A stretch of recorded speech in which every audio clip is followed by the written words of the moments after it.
ધર્મ નો માનેલો ભાઈ હોય ભાઈ ભાઈ છે કીધું તો અંદર છે કે એકવાર ધર્મ ની બેન કહી દીધી કે એકવાર ધર્મ નો ભાઈ કહી દીધો પછી હિન્દુનો દીકરો કે હિન્દુની દીકરી હાથ જન્મ મૂકી એને ભાઈ ભાઈ બેન બેન માને ત્યારે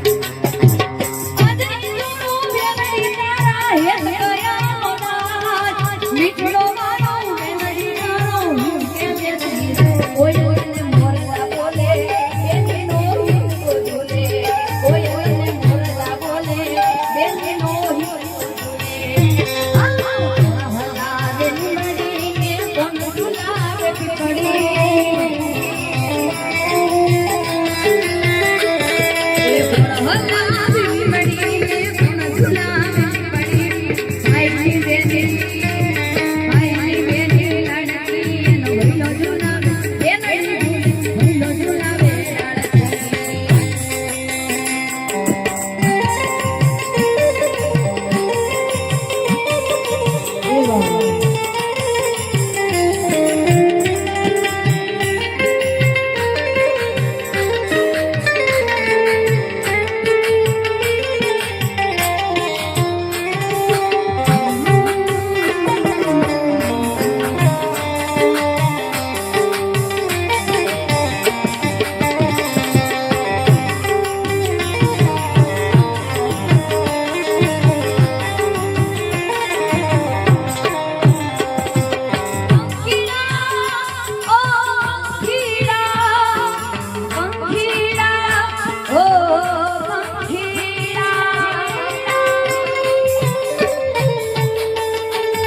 આઝાદી પહેલા મિત્રો બોર્ડિંગ બનાવવામાં આવી હતી. અહીંયા પણ આવું શિક્ષણની જ્યોત આપણા સૌએ સાથે મળી મિત્રો જગાવવાની જરૂર છે. જો આ શિક્ષણમાં કોળી સમાજનો સિલસિલો મિત્રો ચાલુ રહેશે ને તો આવનારા 10 વર્ષમાં બધાય સમાજની આગળ મિત્રો કોળી સમાજ જવાનો છે. બધાય સમાજની આગળ કોળી સમાજ એટલી સૌથી વધારે નોકરી મેળવતો સમાજ હોય ને મિત્રો 13,000 જે નોકરીઓ લાગ્યા ને બધા પેજ જોયા છે કે મારા દીકરો મારો ભાઈનો દીકરો કેટલા લાગ્યા આપણા છોકરાઓ. પણ ખૂબ મોટી સંખ્યામાં આજે ગુજરાતનું કોઈ પણ પોલીસ સ્ટેશન જાઓ તો તમે જશો ને તમારી અટક થશે તો અહીંયા એક પોલીસ સ્ટેશન એવું નહીં કે કોળી સમાજનો દીકરો મિત્રો પોલીસમાં નોકરી ન કરે. કોઈ સ્કૂલ લઈ લો, કોઈ સરકારી કચેરી લઈ લો તો આપણા દીકરા દીકરીઓ મિત્રો ખૂબ નોકરીએ લાગે છે. તમને પણ કહું છું કે ભલે તમારે પેટે પાટા બાંધવા જોઈએ, તમને જે પણ મજૂરી કરવી પડતે એ કરજો, રાત દિવસ મહેનત કરજો, પણ આ બાળકોને મિત્રો એક વખત 100% શિક્ષણ આપજો કે જ્યારે આવી સરકાર આપણી ઉપર કાળી નજર કરે ને ત્યારે આપણા છોકરા મિત્રો કઈ ને કઈ કાયદા જાણતા હશે તો સરકારનો કાન પકડી પણ તમને ન્યાય અપાવશે. ત્યારે વધારે વાત નહીં કરું, ઘણા બધા વક્તાઓ પણ હશે, પણ મિત્રો झुकती है दुनिया तो झुकाने वाला चाहिए કે નહીં चाहिए? ઈ આજ મેં તમારામાં શક્તિ પ્રદર્શન જોયું, માં ઝલકારીબાઈ જોઈ, તાનાજી માલસુરે જોયા, ઘણા ક્રાંતિકારી વિચારો આ સ્ટેજ ઉપર ને આજુબાજુમાં બધા બેઠા છે, સાધુ સંતો પણ હાજર છે. તમામ લોકોએ મહેનત કરી મિત્રો, હારવાનું નથી. હજે કદાચ આંદોલન આપણે જેટલા દિવસ કરવાનું થાય એટલું કરવાનું છે. આજે મોરબીમાં જયારે મેં થાંભલાનું આંદોલન કર્યું ને હાઈટેન્શન લાઈનનું, ત્યારે 5-10 આગેવાનો હતા. પછી ખેડૂત શિબિરો કરી, ખેડૂત મહાપંચાયતો કરી, તો છેલ્લે એક થાંભલાનો તમારા વિસ્તારમાં કદાચ આવ્યા હોય કે ન હોય, એક થાંભલાના 9 લાખ રૂપિયા હતા. પણ આપણા ખેડૂત હોય ને દલાલો પાસે આજુબાજુના ગામમાં જ આવી જાય અને લાખ રૂપિયા આપીને ખેડૂતના ખેતરમાં મિત્રો થાંભલા નાખ્યા હતા. આંદોલનો ચાલુ કર્યા, 9 લાખથી 18 લાખ સુધી સરકાર આવી ડબલ વળતરની વાત કરી, પણ કોઈ ખેડૂતો માન્યા નહીં. અત્યારે મિત્રો જેતપરમાં 2.5 મહિનાથી આંદોલન હાલતું ને તો મોરબીના ડીએમ અને ડેપ્યુટી કલેક્ટરે જાહેરાત કરી, ખેડૂતોની માંગણી હતી 4 ગણા વળતરની. કેટલી વળતરની? 4 ગણા વળતરની. તો અત્યારે કોઈ પણ ખેડૂતના ખેતરમાં મિત્રો હાઈ ટેન્શન લાઈન આવતું હોય ને 66 kV નો તો મિત્રો 56 લાખ રૂપિયા વળતર મળવાનું પ્રાવધાન અત્યારે સરકારે મિત્રો કર્યું છે. તો આના માટે તમારા વિસ્તારમાં કોઈ પણ જગ્યાએ થાંભલો આવતો હોય, કોઈ પણ સરકારની પાણીની ગંદા પાણીની ગટર આવતી હોય કે ગેસની લાઈન આવતી હોય, કોઈ પણ ખેડૂતના દીકરાએ મિત્રો પોતાના વિસ્તારમાં જ્યાં સુધી પોતાનો હકનો અધિકાર જેટલા પણ તમારે રૂપિયા જોતા હોય રૂપિયા તમને ન આપે ત્યાં સુધી લાઈન નાખવા દેતા નહીં. આ કંપની રહી, આ તમને 56 લાખ રૂપિયા ચૂકવે તો ભારતીય જનતા પાર્ટીની સરકાર કે ગુજરાતની સરકારની તિજોરીમાંથી 1 પણ રૂપિયો ઓછો નથી થવાનો. પણ આ સરકારને કંપની આગળથી હપ્તા લેવા હોય એટલે સરકાર કંપનીની તરફેણ કરે છે અને ખેડૂતોને મિત્રો ગાડી લૂંટ કરે છે. ત્યારે જે થાંભલામાં વિજય થયો ને એવી જ રીતે મિત્ર ગંદા પાણીમાં પણ તમારો ટૂંક જ સમયમાં મિત્રો વિજય થવાનો છે. આ સાથે મારી વાતને હું પૂર્ણ કરું છું, પણ છેલ્લે એટલો જયકારો ને પાછો ભારત માતાની જય આપણે બધા બોલશું. લડેંગે જીતેંગે મિત્રો જોરથી બધા બોલશું. તમારે માત્ર ને માત્ર જીતેંગે એટલું જ બોલવાનું, હું બોલીશ લડેંગે. માતાઓ બહેનો જોરથી, ભાઈઓ પણ બધા થોડાક જુસ્સામાંથી બોલશો તો આ કલેક્ટર આવ્યા છે ને જે કદાચ મુખ્યમંત્રીને આવવું પડે. હો હા, એટલી પાવર છે તમારામાં, એટલે જોરથી બધા બોલજો. બે હાથ ઊંચા કરી લડેંગે લડેંગે લડેંગે લડેંગે લડેંगे. भारत माता की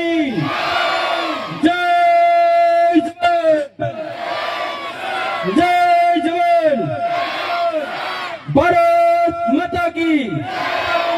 અને છેલ્લે ઇન્કલાબ બોલું તે બધા જિંદાબાદ જિંદાબાદ. બે હાથ ઊંચા કરી ઇન્કલાબ ઇન્કલાબ ઇન્કલાબ. તો ખૂબ અભિનંદન.